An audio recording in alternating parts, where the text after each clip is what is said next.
Okay, let's see if we can figure out what the derivative of the natural log of x is. Now remember, so we've got this y equals log x. Now remember that we could rewrite this in exponential form this way. So instead of y equals log x, we'll just have e to the y equals x. Then I can differentiate this implicitly. That's the whole point for putting it in this form, because I know what the derivative of e to this something is. Well, and then I know what the derivative of x is. It's just 1. So let's differentiate implicitly. So I've got the derivative of e to the y, which is e to the y times the derivative of y with respect to x. And the derivative of x is 1.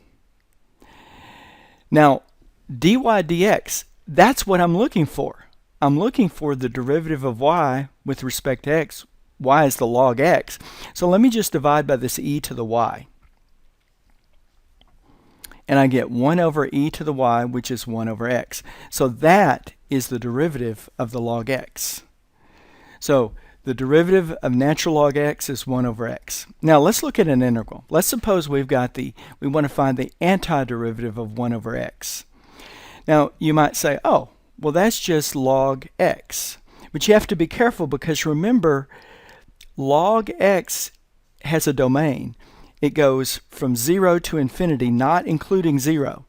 So everything bigger than 0 to infinity, that's the domain.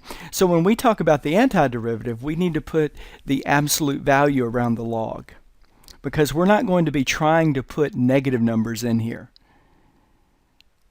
Okay?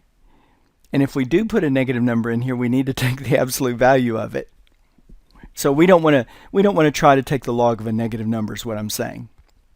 Now, you might say, well, but that's not what we found previously. Previously, we found that the derivative of log x is 1 over x. What's this natural log x? Well, let's take a look at this. Let's suppose I want to differentiate natural log of x. Well, first of all, I would say 1 over the absolute value of x, but remember we got the chain rule going, so I need to multiply by the derivative of the absolute value of x. Ah, there it is.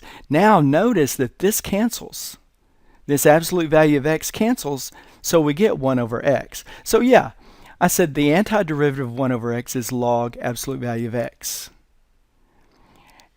And I wanted to see, is it indeed an antiderivative? Well, just differentiate it and see if you differentiate this and get back to this. And yeah, you do. So the fact is, the derivative of log absolute value of x and the derivative of log x are going to give you the same thing.